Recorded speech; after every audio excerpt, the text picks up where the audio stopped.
Maxime interroge Sabine sur l'enquête autour de l'agression du Senso. Claire est de plus en plus inquiète qu'Hélène soit désormais libre. Le coupable démasqué, Maxime retrouve enfin Sabine et s'excuse de ne pas avoir pu arriver plus tôt. Il en profite pour l'interroger sur l'agression et elle lui révèle alors que Baker est sur une piste. Il évoque ensuite la situation du Senso après cet ultime fait divers. Il confie ainsi à Sabine que cette affaire est le coup de grâce pour le club d'Alix et Virgile, mais sa compagne s'en moque et ne pense qu'à retrouver celui qui a failli tuer sa mère.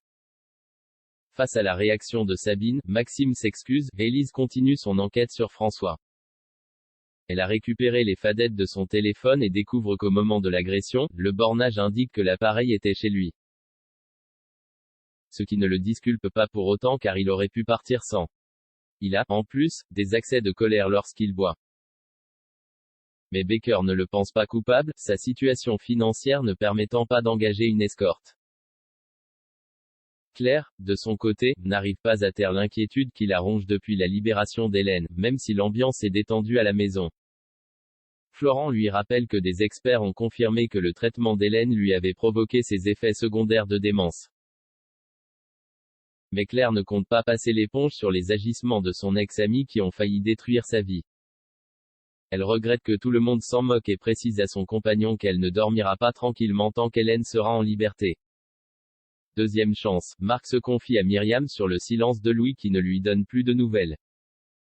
Mais cette dernière avoue être d'accord avec Léonore sur le fait qu'il peut réussir sa vie sans le bac, comme elle-même. Mais Louis doute de la force de son fils pour réussir un tel challenge. Myriam insiste, il doit faire confiance au jeune homme. Louis, de son côté, est de retour au lycée en compagnie de Kira qui lui conseille de s'excuser auprès d'Ève pour ce qui s'est passé, même s'il lui en veut pour le conseil de discipline. Il suit cette suggestion à contre-cœur mais Eve se rend rapidement compte que sa démarche n'est pas sincère.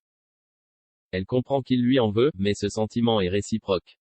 Elle reproche au jeune homme d'avoir fouillé dans son ordinateur.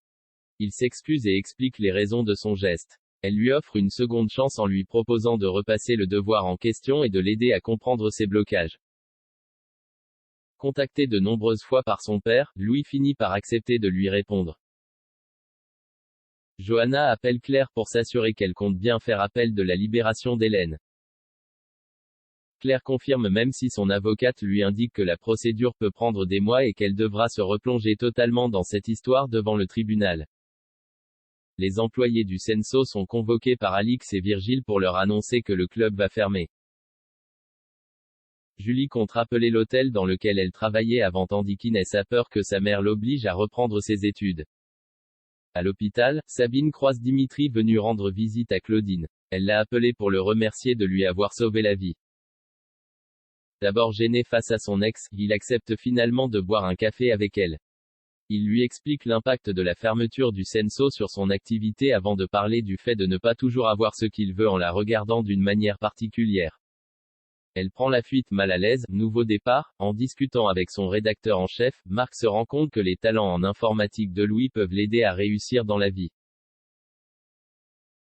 Son ami lui propose même de le prendre en alternance au journal, une proposition qui le soulage.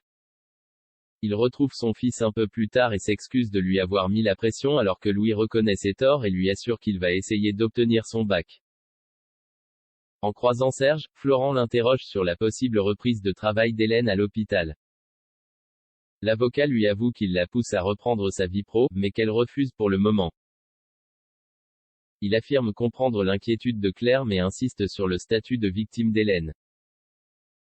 Florent s'agace et rappelle qu'elle a été un bourreau avec Claire. Il demande à son confrère de pousser Hélène à ne pas retourner à l'hôpital. Mais pour Serge, Claire ne peut pas gagner dans cette affaire car les experts sont avec eux. Il lui conseille de laisser tomber. Élise lit un article sur la disparition de la fille de François et elle décide de chercher si cette histoire a un lien avec le Senso. Mais elle n'a pas encore reçu le dossier. Inès va parler à Maxime dans une de ses salles de sport pour lui demander du travail. Après lui avoir demandé confirmation que le Senso est bien fini, il lui propose une place sans même regarder son CV. Cet épisode d'Un si grand soleil est à voir jeudi à 20h45 sur France 2.